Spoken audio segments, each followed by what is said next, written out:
people say Bitcoin is hope. I mean, it really is, because it gives them something. It gives them a way to opt out, and that's the option I took, back in the day as well, when I realized how broken things were during COVID. I was like, you know what, I'm out. You're not freezing my bank account.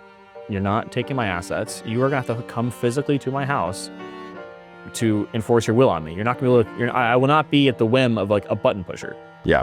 And this gives these people, these kids, these adults, an option and an opt out for them, essentially, that they're able to do and be like, you know what, I'm gonna go in this path. Bitcoin is a currency on the internet. If you don't trust any other currency, this is where you go. It's going to outperform everything. Bitcoin could eventually be worthless. Every day is a good day to buy Bitcoin. Bitcoin reached its highest price to date. Bitcoin hitting a new high. It really has reached escape velocity. There is no second best. Who cares about Bitcoin? It's the only secure database that's ever been invented. Antisocial. Bitcoin is the real deal. Stupid. Everything is bullish for Bitcoin. Immoral. It's going up forever, Laura. Fix the money, fix the world. WhiteOak is a registered investment advisor, and the opinions expressed on the show are their own and do not reflect the opinions of Basilica LLC. Joining us as a CPA, and the opinions expressed on the show are their own and do not reflect the opinions of Trusted CPA or other affiliated firms. Information presented is for educational purposes only and is not intended to make an offer or solicitation for the sale or purchase of any specific securities, investments, or investment strategies. Investments involve risk and unless otherwise stated are not guaranteed. Information expressed does not take into account your specific situation or objectives and is not intended as a recommendation appropriate for any individual. Listeners are encouraged to seek advice from a qualified tax, legal, or investment advisor to determine whether any information presented may be suitable for their specific situation. Past performance is not indicative of future performance. Any statements or opinions are subject to change without notice. Welcome to the Bitcoin for Financial Services podcast, the podcast where sound money meets professional services. On this show, we explore how to build the financial services industry within the principles, ethos, and values of Bitcoin. Today, we are joined by Wesley Schlemmer. Wesley is the president of the Bitcoin Bay Foundation and executive director of the Florida Blockchain Business Association. He has been on the front lines of Bitcoin education, community building, and business adoption across Florida, helping business owners, students, and policymakers understand Bitcoin in practical, real-world terms. In this episode, we talk about Bitcoin for businesses, custody trade-offs, Square's Bitcoin rollout, self-custody versus custodial models, and why local in-person Bitcoin communities matter more than ever. All right, let's get started.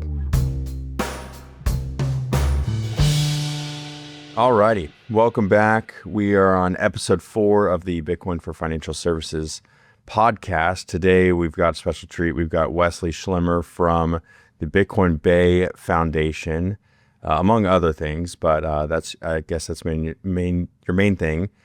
And I wanted to bring Wesley on because he just hosted a really cool event down in Tampa, where he's based out of, this past weekend.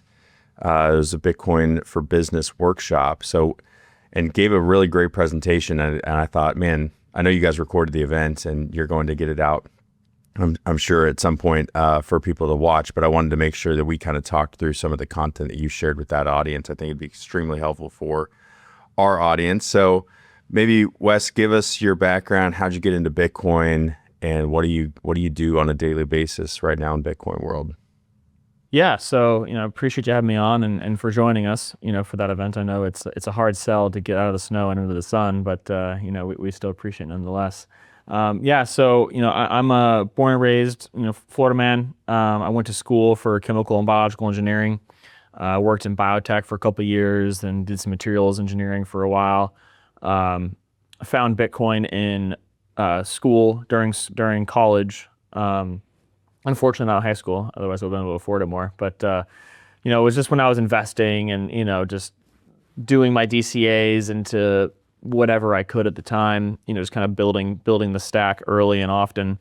I found Bitcoin. It was right after the block size wars. I remember because I was upset I missed my airdrop, or once the chain forked, I was like, oh, I could have gotten free Bitcoin Cash. That's great. So, back on Coinbase, I think it had Bitcoin Cash, Litecoin, and Ethereum were the only things you could get on Coinbase. So I just grabbed all 4. This wasn't like a ideological thing for me at the time. This was just another thing to invest in. Fast forward a couple years into COVID, we're shut down, nothing really to do. I'm day trading, GameStop, that thing's going crazy. Making good money there. I'm trading all the different coins. I was really into privacy coins at the time, and you couldn't lose money if you just bought and hold for a couple months. Things would pop off, and you would just you'd just harvest. But when the Canadian truckers protest happened and bank accounts are being shut down, and the only money these people are getting is in Bitcoin, whether or not that whole distribution was handled, well, or these people were even educated enough to know what they were doing with it is a whole different story. But the only money they got was Bitcoin at the end of the day. That's when I realized this wasn't going to be like this peaceful kind of like, oh, there's the crypto world, and we're going to have all these alts and all these coins doing their things, and everyone's going to be allowed to compete in free market. I was like, okay, no, this is a financial war that we're in, and Bitcoin's the one that actually can stand to that. And so that's when I went all in on Bitcoin. I took all of the coins I'd made. I made a couple Bitcoin at the time, and I dumped it all into Bitcoin mining at the top of the market, and just rode that down. As you do. But yep. Yeah, so it's that's why you don't YOLO. When the froth is at all-time highs, but I know what I was doing. But that's how I ended up meeting the Tampa Bay Bitcoin community, was through mining, because I was building my own mine at the time, and I was in like the telegrams, and one guy was like, hey, I think we're in the same area with the same electricity prices, so we connected, and he was like, there's this meetup I'm going to. So I went to that, and met one of our original founders who was running BitDevs. And this was back when things were pumping like crazy, and inflation was ripping. Gas was up $4 or $5 a gallon. And so there were 60 people at BitDevs, not because they were developers, but because they were looking Bitcoin near me and going to it and being like, "What the heck is going on here?" So that's kind of where the seeds of Bitcoin Bay started. We realized that there's a lot of groundwork on 101 that needs to be laid. So we started hosting wallet workshops. What even are wallets? What is Bitcoin? What is money? We started getting really basic with the stuff, and about a year later, we incorporated the foundation. We became the first Bitcoin meetup to incorporate as a nonprofit. Got our 501c3 status a couple months later, and since then we've helped consult about a dozen other groups across the country on getting set up as a nonprofit. We run 3 to 5 meetups a month, between Tampa, St. Pete, and Sarasota, and we're just now we've turned into the brain for Bitcoin in the Tampa Bay area. I love it, man. And honestly, Florida is kind of the hotbed for a lot of just Bitcoin activity, right? I guess if you had to dumb it down, it's Tennessee, it's Texas, and Florida, right? Would you agree with that? Yeah, Colorado's definitely catching up, with the guys at the space over there. And I think you were at their event. But I would say those are definitely the hot spots. That's true. If Y was on here, he'd be very upset with me. So tell me more, I guess, about how you're seeing things, especially even like obviously politics changed things. You guys had DeSantis come in. What was that, 5-6 years ago? I can't remember the exact election. He's probably getting close on his term, right? I believe it was 2019, 2020. Okay. He was a fresh governor when COVID hit. Okay. So I guess maybe it was 2020. Maybe it was 2018, because he's going to be out in 2026, and it's 8 years. Yeah, so it was 2018. Okay. So you guys have been in this world of, Florida's been leading the way on kind of the bellwether of like, hey, the country's, or at least Florida's moving this direction politically, and even the friendly nature towards Bitcoin. I think you all experienced that quite a while before the rest of the country got to experience it earlier this year, right? I guess talk me through, did that make any real changes with having DeSantis at the top, who is much more friendly to Bitcoin, or has it not really changed too much on the ground from your perspective? Oh yeah, it's been great not to have to run through walls to get things done. It hasn't really been that he's like pro or friendly Bitcoin. The stance has been no new crypto regulations. So like where we would like to see, I also work as, the executive director of the Florida Blockchain Business Association. So that's the Chamber of Commerce that works with the politicians to educate them on the local and state level on Bitcoin matters. And we got an anti-central bank digital currency bill passed through. But that was easy. That was red meat. Those CBDCs were kind of getting in the news. This was during the Great Reset era. This was kind of an easy win for DeSantis to be like, nope, we're not doing this here. But then afterwards, it was no new regulations, which I'm largely pro, less regulations. But like when we're trying to get a right to mine, a right to self custody, like we're trying to like get proactive, enshrining your rights. Because it's a lot harder to have to repeal a law and then pass a new one than it is to just pass one. Like if we get a crappy governor or legislator and they're like, it's actually illegal to do this here. It'd be a lot harder if you had to, repeal the law that says you are explicitly allowed to do this here.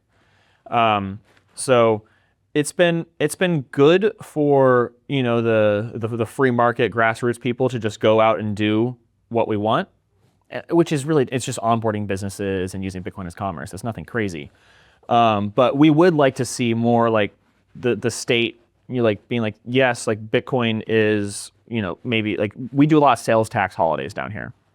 Right now for all of 2026 there's a sales tax holiday on guns and ammo. Nice. We would like to see like a sales tax holiday on Bitcoin transactions. Or, we have, there's legislation coming down the pipe of a gold and silver estate depository institute. So like we'd like to see like, Bitcoin in there, because like you're able to deposit your gold and silver, get a debit card, swipe against your balance at the state bank. We'd like to have Bitcoin in that. We'd like to have Bitcoin in the Florida Bitcoin Strategic Reserve. We'd like to have like these, proactive things going.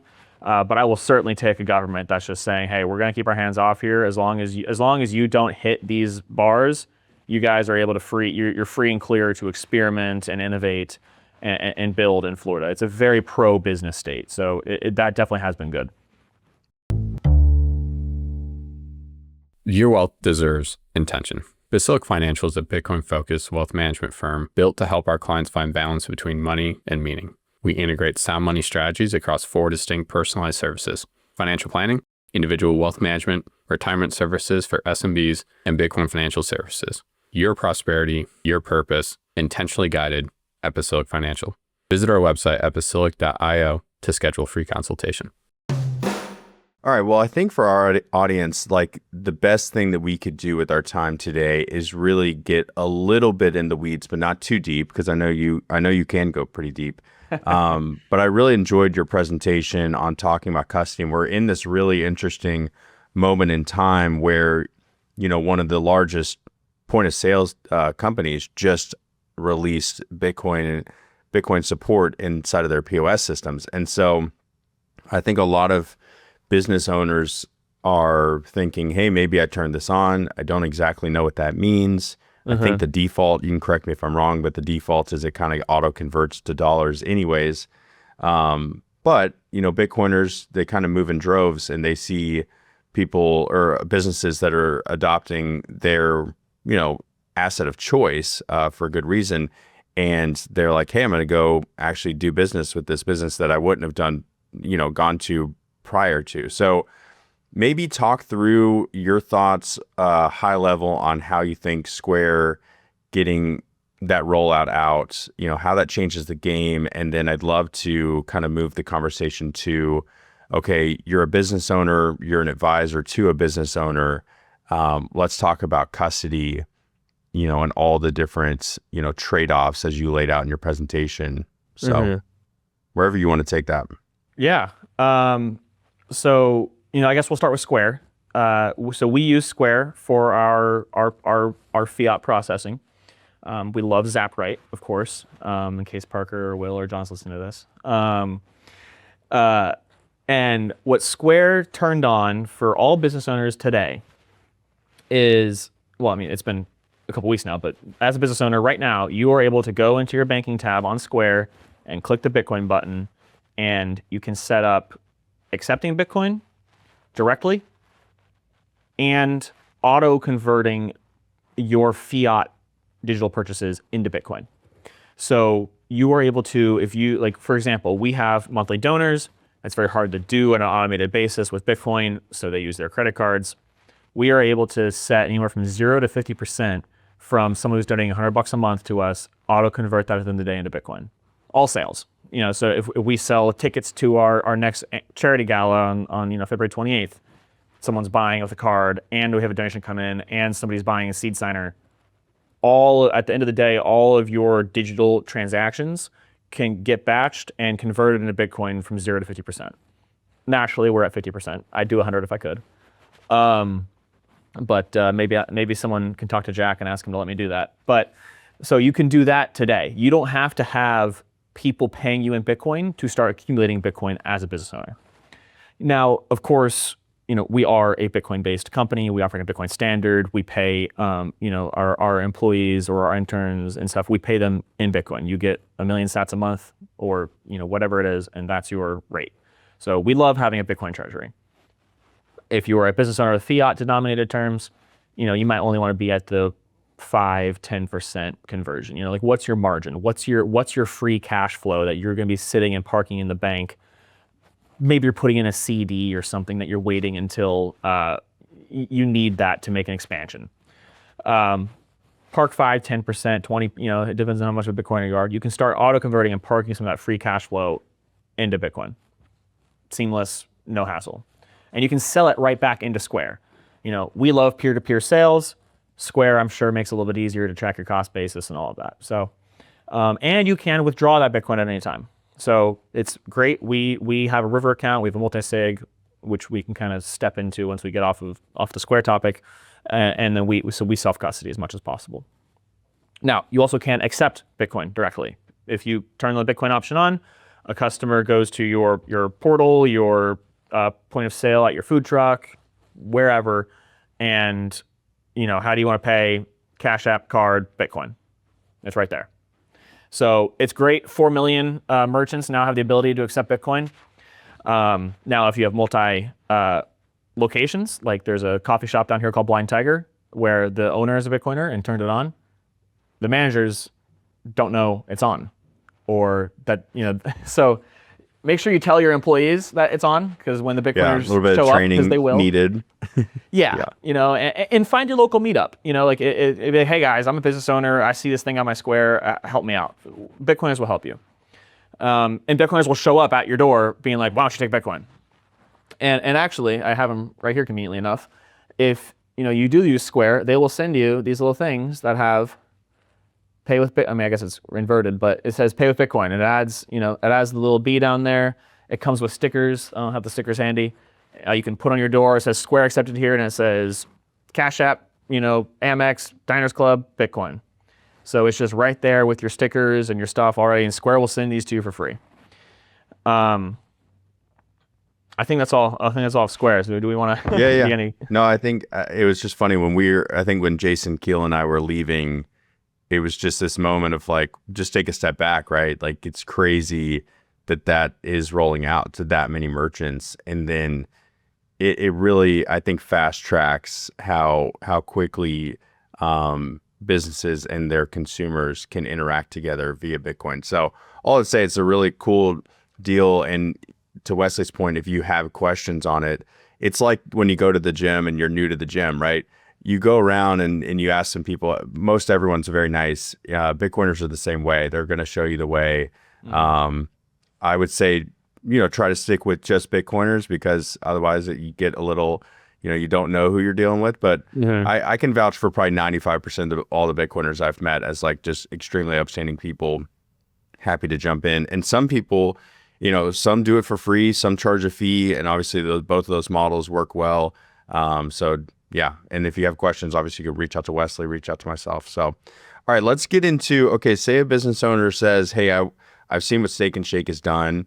I want to either add this to my treasury, sweep profits into it, or I want to turn this on inside of my Square POS or get set up with Zappright or BTC Pay server. Like, I'm going to go down the rabbit hole. And they've got Bitcoin. Either they earned it or they bought it. Now what? Well, now you need to decide how much control do you want over your finances. There's Bitcoiners have a lot of little kind of glib sayings: be your own bank, not your keys, not your coins. And those make for great bumper stickers. But whenever you kind of actually, bump up against those in real life, like, okay, what does being my own bank mean? That's great. I have Bitcoin on my phone because my, nephew sent it to me, 4 Christmases ago. And now he's asking me about it. You know, he's like, oh, hey, did you check it out? Have you checked it out recently? Look how much Bitcoin you have. And you pull it up and you open the app and you're like, oh, it says create a new wallet. And you're like, oh, well, I traded my phone in 2 years ago. Like, I don't, what do you mean it's not here anymore? And he's like, well, you traded your wallet, you traded your leather wallet with your cash into the store. It didn't take the cash out. You know, so that, like that, but that's what this means. Like, if you are in control of your keys, if you are your own bank, that is a responsibility that largely we as a society are not used to having. So, you know, there's a full spectrum of ways to store your coin. And, you know, I use that story because something similar has happened to me several times. I've put people on Bitcoin on Moonwallet or whatever, and they go to get it back and they're like, oh, I turned my phone in. I'm like, did you back it up? Like, no. That just happened to me. Literally a dinner on Saturday night, or not Saturday night, sorry, the middle of this week. Felt like a weekend. It was in Nashville with an old friend of mine.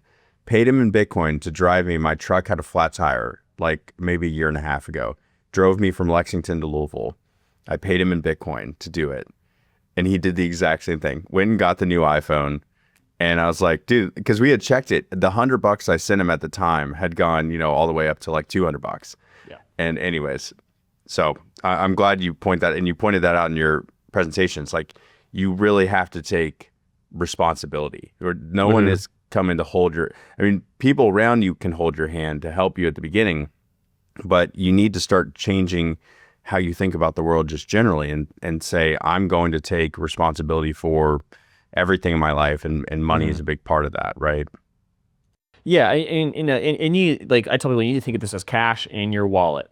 If you take your wallet out of your pocket and you throw it away, or you leave it in the taxi, or you forget it on the airplane, it's gone. You know, there's no, I forgot my password for that. And luckily with Bitcoin, there is, in a way. So, you know, I'm sitting there on the couch talking to my sister. We're asking what our plans are. I'm looking at my calendar. My phone bricked in my hand.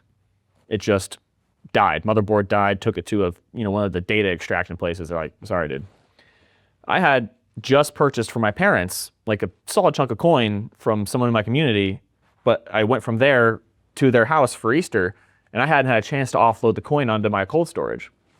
So I'm sitting there like sweating, and I'm like, you know what, it's fine. You know, I have everything written down. I go home, I get my book out with my backup phrase, with my seed phrase. I get a new wallet. I put the phrase in. There's the coin. So you will not lose your Bitcoin if you back it up properly. And that's the most important thing that that people need to understand, is that the stakes are high whenever you are taking custody of your coin. It is like, there is no, when you are your own bank, like, there's nobody to go talk to if you need help, if you're doing full self-custody. Now, I guess we'll kind of get on to the custody models as opposed to, you know, lecturing about the dangers of it, because it always does scare people. It shouldn't scare you any more than driving on the highway should scare you. You have full responsibility for your actions in that car 80 miles an hour on the highway with everyone around you. You do it every day. So you can start with the wallet on your phone, you know, Lightning. This is the cash in your pocket. You move to your desktop, your single signature. That's your checking account. You move down a layer. You do your multi-signature, cold storage. That's your savings. That's maybe your retirement account. And for those who don't know, you have hot and you have cold storage. Connected to the internet, not connected to the internet. Never type your seed phrase into a computer. Never screenshot it. Never put it in a Google Doc. Never email it to somebody. Never tell it to somebody over the phone. If anybody's calling you asking for your seed phrase, they are trying to scam you. Coinbase will never call you. Kraken will never call you. They will never send you a letter. They will never do anything like that. You have your own keys. If anyone has those keys, they have access to your coin. That's where things like multi-signature custody comes in. So think if you need your nuclear football, you need 2 keys to make the thing happen at the same time. You got to turn those 2 keys to open the case. So that's good if you are maybe a medium-sized business, you have a board, you're CEO, CFO, bookkeeper, vice president, whomever. That's where you have a situation where one person can't unilaterally send the funds. You need to come together to send money around. That's what we do. We have a board of 3 people. We have I'm the president. We have the vice president. We have the treasurer. We all have one key.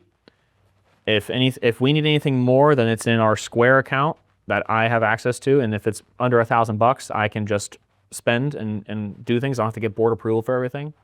But if we need to go and dig out of our reserves, 2 of us have to come together to send that money. And what that also provides is security. I can't just get mugged and lose all of my company's money. I can't just log into my bank account and drain it with my Bitcoin. You have to have somebody else there for you. If you're a financial professional working with Bitcoin, you know the pain of messy CSVs, broken cost basis, and accounting tools that were never built for this asset.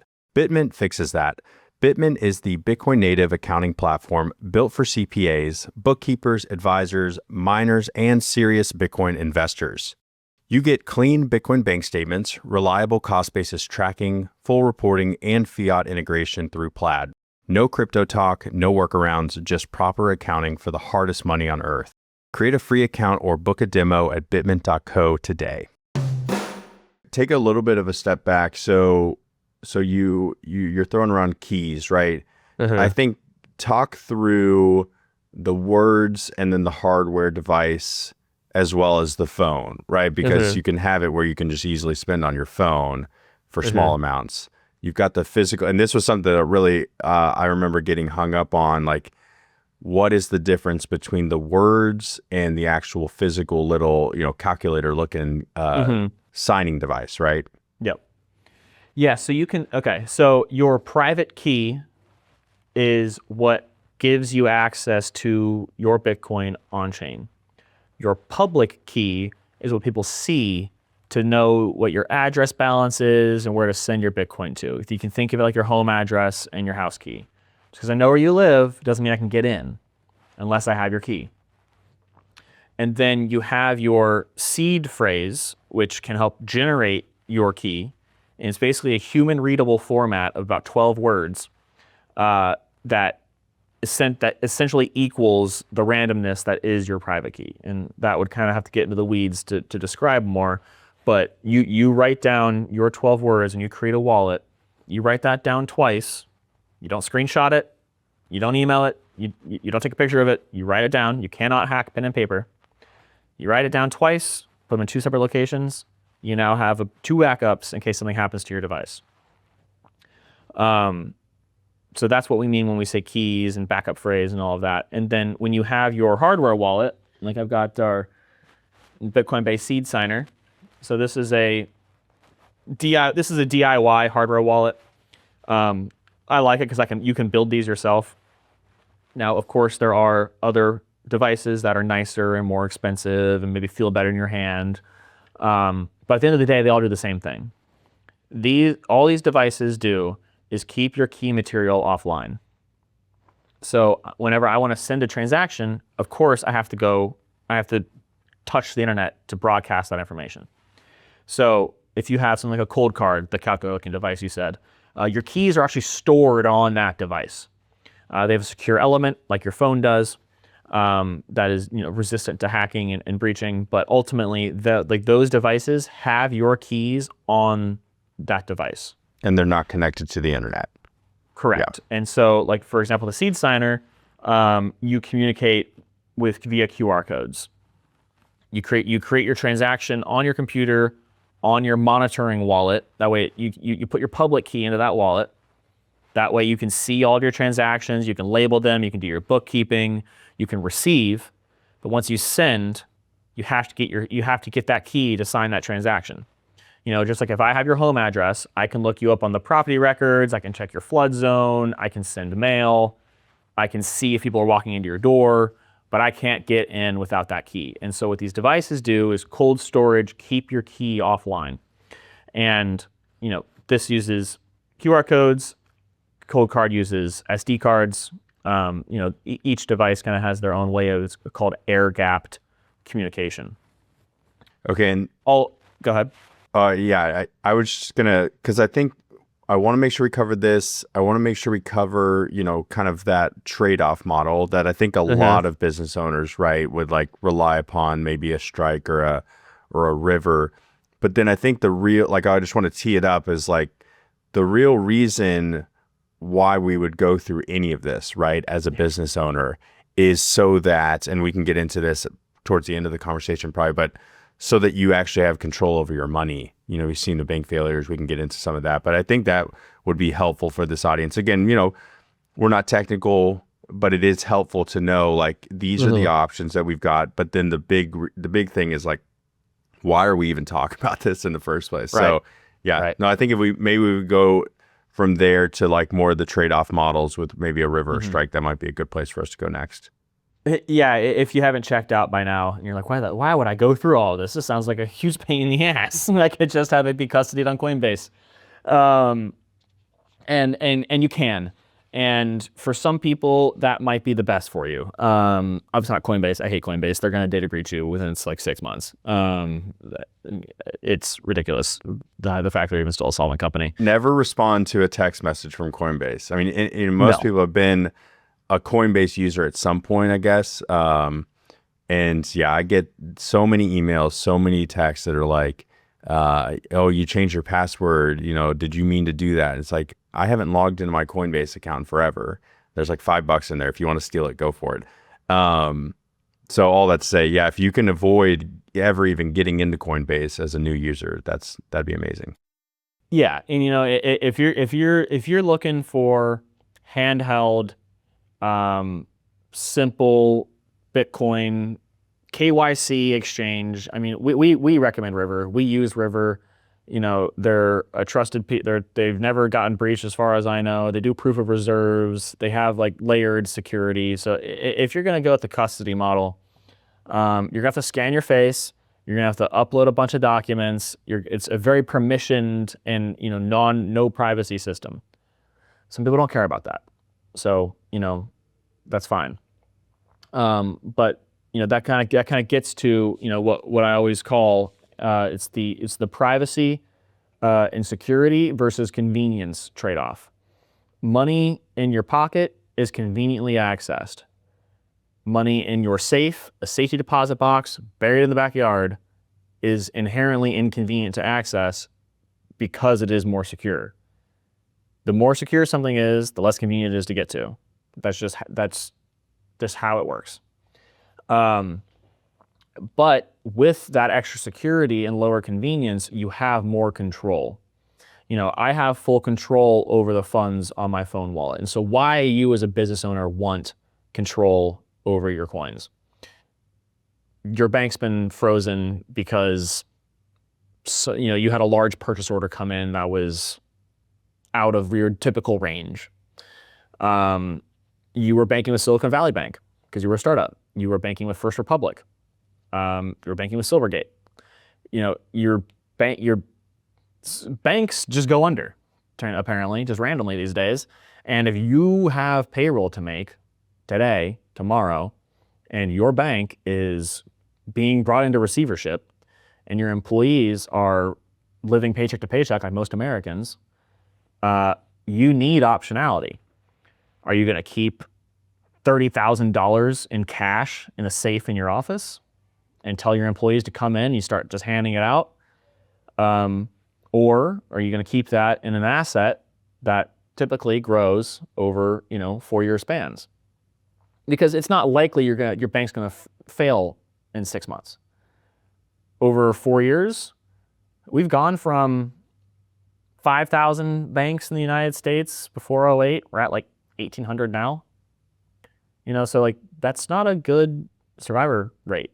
So banks are failing and becoming more restrictive on the activity they're allowing. So, I mean, we were using Square I was using Square for a separate business last year. We had a large invoice come in, larger than any we had, froze our account. We had contractors getting pissed off because they weren't able to be paid. They don't want Bitcoin. I was like, well, you're going to have to wait then. I'll have to tell you. We're frozen. I'm on the phone with their customer service. So that's a why. Why do you want control of this? Why do you want that to happen? Now there's models that kind of help reduce the responsibility and liability on yourself. Like there's collaborative custody, which you guys offer, where you have that 2 of 3 multi-signature key setup where I hold 2 keys and we give 1 to a custodian like Jordan or Unchained or whomever, and I'm able to do everything I need with my 2 keys. But if I screw up and my phone breaks, I didn't back it up correctly, I lose 1. Jordan comes in with that 3rd key. We're able to reset the quorum, move the Bitcoin back around, and return the keys. So that kind of gives you a backup to yourself. It removes you kind of as a single point of failure. So there's definitely a whole spectrum, of the convenience versus security line, and really it's just going to all come down to, how much control do you want over your funds? How much privacy do you want? And do you want to pay somebody to help you? And for some people, they're like, I don't need control over this. I'm fine putting this in my Fidelity and losing 1% a year. I don't care about my privacy. It came into the bank anyways. My face has already been scanned all over the internet. And, I'm not going to worry about, needing this in an emergency. This is just an investment and blah, blah, blah. And whatever. That's up to you. This episode is brought to you by Satoshi Pacioli, a full-service accounting and tax firm built for the Bitcoin economy. If you run a Bitcoin business, mine Bitcoin, or invest in it, you need advisors who actually understand how this industry works. Satoshi Pacioli handles bookkeeping, financial reporting, tax compliance, and strategic planning for Bitcoin-focused companies and individuals. They speak the language of Bitcoiners and help you stay compliant while building for the long term. To learn more or book a consultation, visit satoshipacioli.com. Well, and it's important too to point out, we've been speaking about business owners, but also, every business owner is also just an individual and probably has a family. And so the other really cool part about the multi-sig is that in the case that you die or you and your spouse die, immediately, for whatever reason, God forbid, then there are ways to recover that Bitcoin if you didn't. Well, hopefully you document it all. You probably need to document it all correctly, but especially if other people have keys.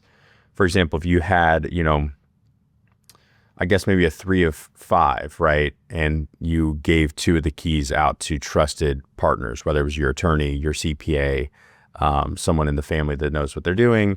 That would be really helpful for the next generation, right? To make sure that you're not, just another person on the news, they're talking about, oh, they lost their keys because they didn't do the correct backup or they didn't tell anybody about it, that kind of thing. So multisig is very customizable and it's a very interesting tool. We've come a long way, I would say, right, in the last 7 or 8 years. Oh yeah. So yeah, we didn't have seed phrases until 2015. Yeah. That's why everyone was losing so much Bitcoin back in the day. It was difficult to store. Paper wallets were the standard. You didn't have seed phrases, and it wasn't really worth much. So people were like, I've got 500 Bitcoin, it's worth $200 on this hard drive. Yeah. Oh well. I don't know where it is, but it doesn't really matter. It's somewhere over there. Yeah. But that doesn't happen anymore. People are like, I don't want to be the next Bitcoin. I don't want to be the next pizza guy or the guy who throws his Bitcoin away into a landfill. I'm like, you won't be. That doesn't happen. You're not going to have 5,000 Bitcoin anyways. And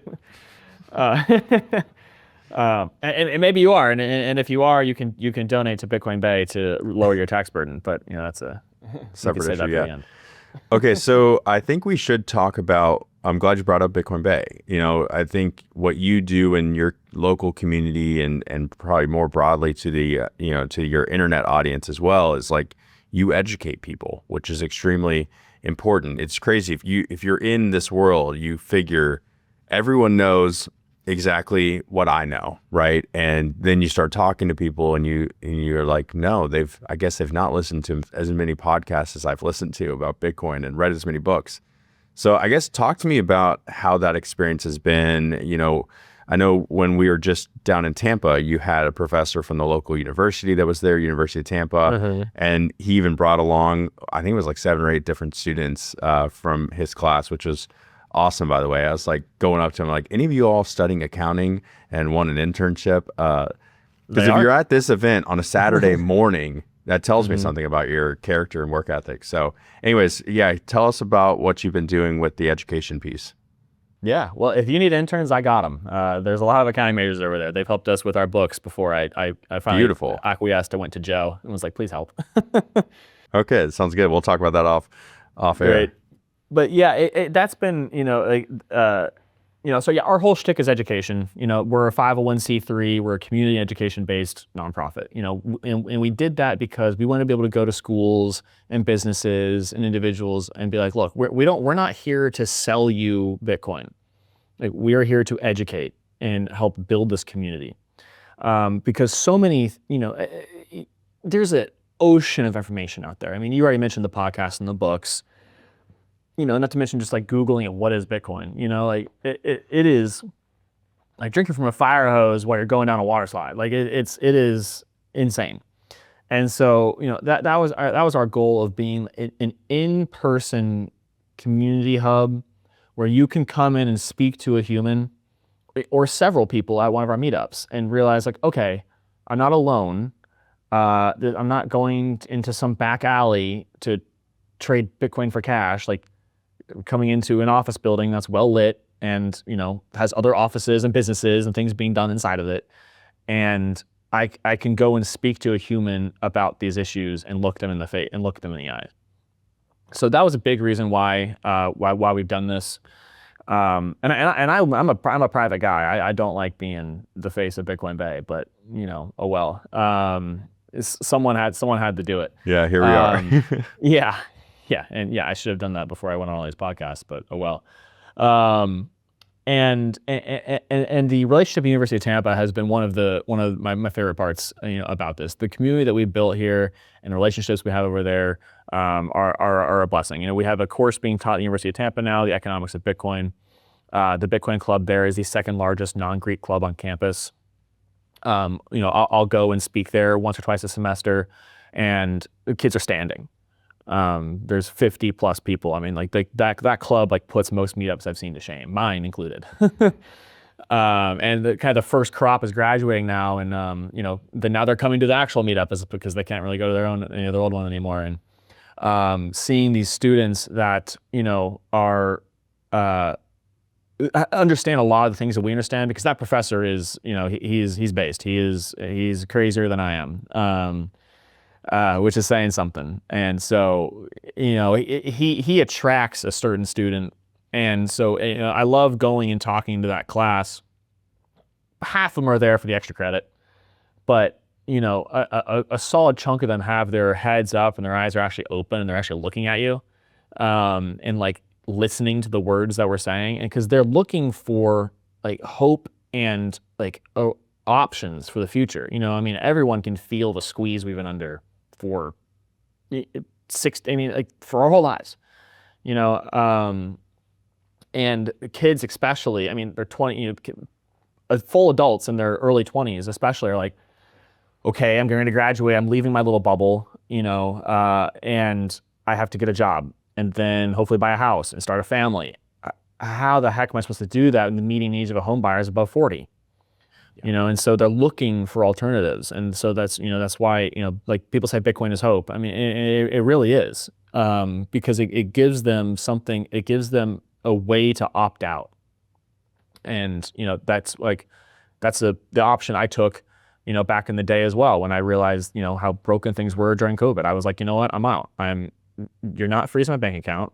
You're not taking my assets. You are going to have to come physically to my house to enforce your will on me. You're not going to be able to, I will not be at the whim of like a button pusher. Yeah.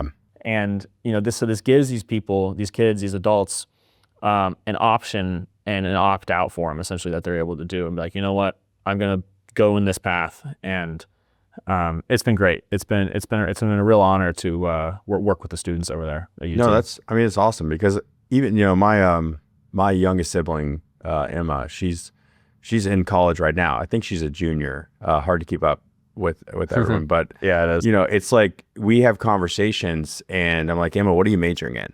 And she'll tell me, I'm like, man, are you thinking through like how AI is going to change the landscape? And it's one thing for us, you know, I think we're about the same age, you know, late 20s for you. I just turned 30. And it's like, okay, well, we've been able to establish ourselves, and there's experience, or, you know, once you're a Bitcoiner for long enough, you normally just go start your own business, right? And so and don't answer to at least one employer, maybe a lot of clients or something like that. So, or a lot of donors. And so all that to say, I think these students are, if they're smart, right, they're looking around and they're like, where are things headed, right? And it's really fun in the Bitcoin space, at least. I mean, we get a fun view of like, here are all the businesses that are getting built, that are raising money, that have closed this round, and being able to say, okay, that's where the wind's headed. And one of the things, at least in my seat, is like, I think financial services is going to change a lot, but you will always, to your point about being in person and shaking people's hands, I think people miss that lost art. And so that is always going to be around. It's all that to say, like, trying to hold the hand of a younger person and say, look, based on your skill set, your passion for different things, like, maybe come along this journey. This is how you fit into the Bitcoin ecosystem from an employment standpoint is very, very interesting to me. So yeah, that's been a goal of ours, is to, you know, we have relationships with, you know, people all across the Bitcoin space, and these are qualified students that we've known for years. Some of them have interned directly for us, and now we're getting them placed in the jobs.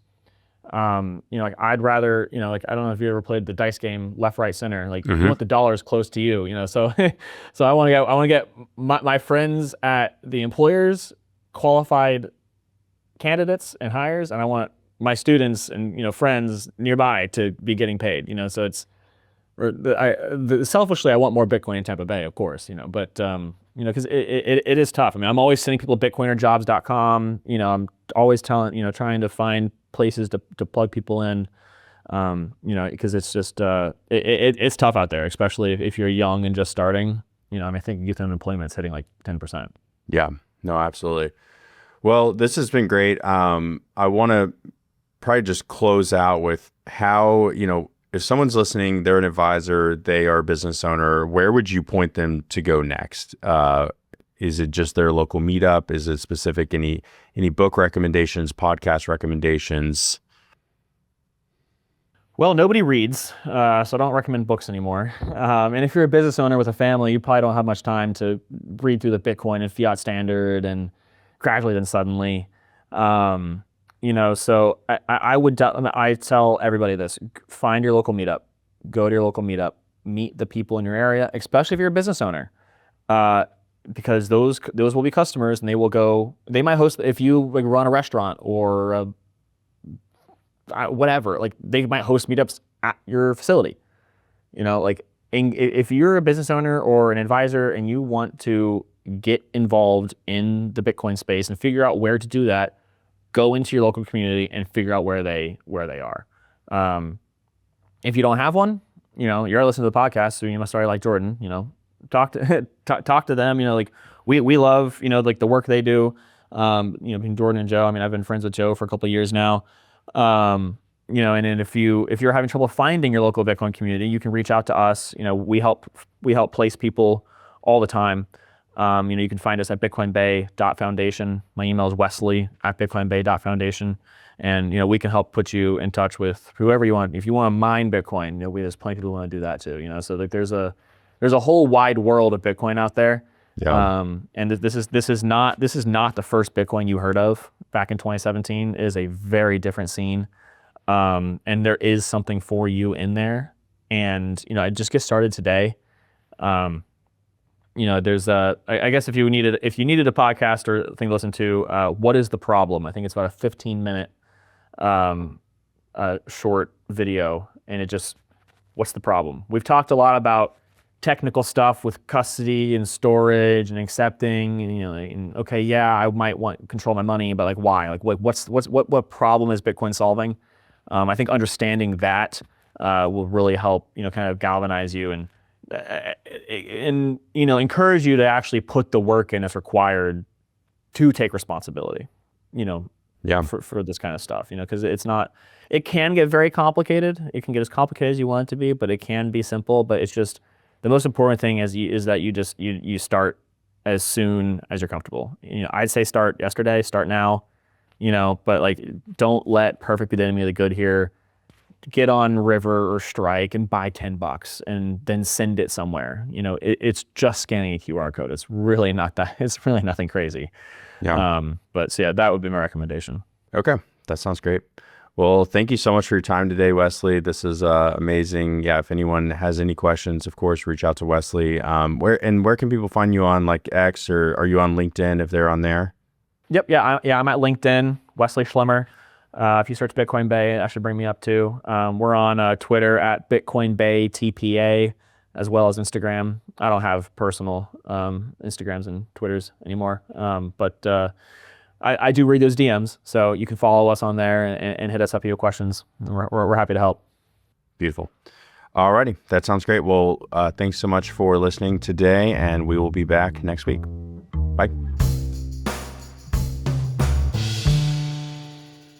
We appreciate you joining us. If you want to help build the future of Bitcoin and financial services, hit subscribe, leave a review, and share this episode with someone in your network who is integrating Bitcoin into their business or practice. The more professionals we reach, the stronger the ecosystem becomes and the better our clients are served. Stay sharp, stay sovereign, and keep leading from the front.